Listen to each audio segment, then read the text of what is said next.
Nahihilo ako. Hi guys, it's Joyce and today aayusin natin ang garden ko kasi hindi na siya garden, it's a jungle na siya. So sobrang gulo niya, pati ako naguguluhan na kung nasaan nga ba yung mga seed na pinagtatanim ko kasi halo-halo na siya. Sobrang gulo niya, hindi na ako makahakbang na maayos. And sabi ko, kailangan nang matapos tong kaguluhan na to at aayusin ko na siya. Today, we are going to fix my garden para bumukha talaga siyang garden.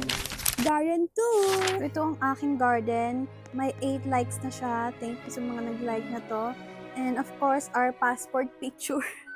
Yung, ano ba to? Dragon fruit na napakalaki. Amber lily. Sugar apple. Ay guys, I'm so proud. Tingnan nyo. Napakalaki nitong beanstalk.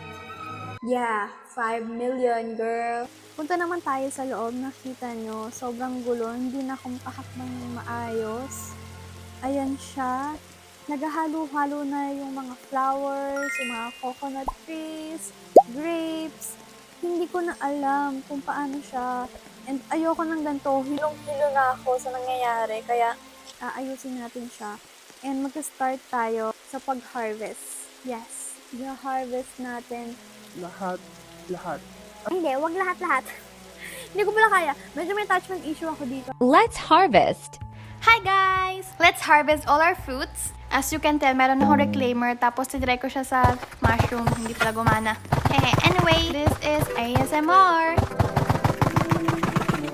That's basically I did harvest, move, remove, reclaimer, harvest, move, remove, reclaimer, harvest, move, remove, reclaimer, harvest, move, remove, reclaimer, harvest, move, remove, reclaimer, harvest, move, remove, reclaimer.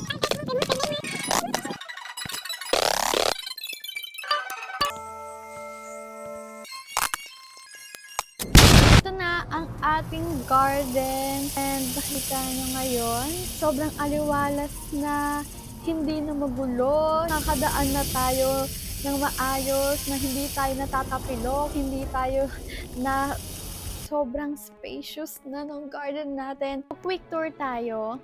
Naglagay na ako ng strawberry dito para magsilbi siyang pathway natin and magkaroon siya ng buhay kasi ang cute ng pagka-red niya. So, yung mga lilac ko, ayaw niya kasi ma-move. Dapat spread siya sa garden natin pero mukhang gusto nila sama-sama yung mga lilac natin. So, sige, dyan muna kayo. Pagbibigyan ko kayo. Kasi guys, look. Ayaw niya ma-move. Mukhang gusto talaga nila magsama-sama. So, pinagbigyan ko na itong mga lilac natin. Diyan muna sila. Yung mga foxglove natin, nandito lang sila sa gilid. Buti na lang, saktong 6 siya. So, equal na na-divide natin to. Like, 3 dito sa left and 3 dito sa right. Purple dahlia. Nasa tabi lang siya ng amber lily natin. Tapos yung mga amber lily natin, sakto ding 6. So, 3 ulit dito sa left, 3 ulit dito sa right. Ghost naman natin, hindi ko siya tinanggal kasi ang ganda ng color niya. Type ko yung pag-orange niya. Yung grapes, wala akong ni isang na let go sa kanila kasi ito yung mga pinapakain ko sa mga pets ko. And even yung coconut, I don't know, gusto ko talaga yung mga coconut na to. So, wala din akong ni isang tinanggal sa kanila. Inayos ko lang siya. 7 or 8 ata tayong coconut dito. Ito namang beanstalk, meron akong 4 niya na nakatanim before.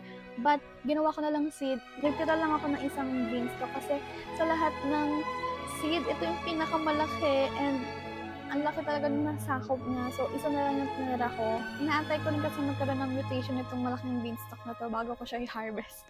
Kailangan lahat ng mutation mapunta sa'yo.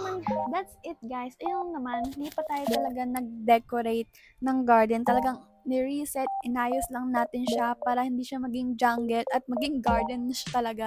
Guys, want to follow my TikTok account? Almost everyday ako nag-update dyan ng kung ano-ano. Guys, have any recommendation, games recommendation, kahit hindi siya Roblox, let me know and I'll try na laruin siya. Ayun lang guys, bye!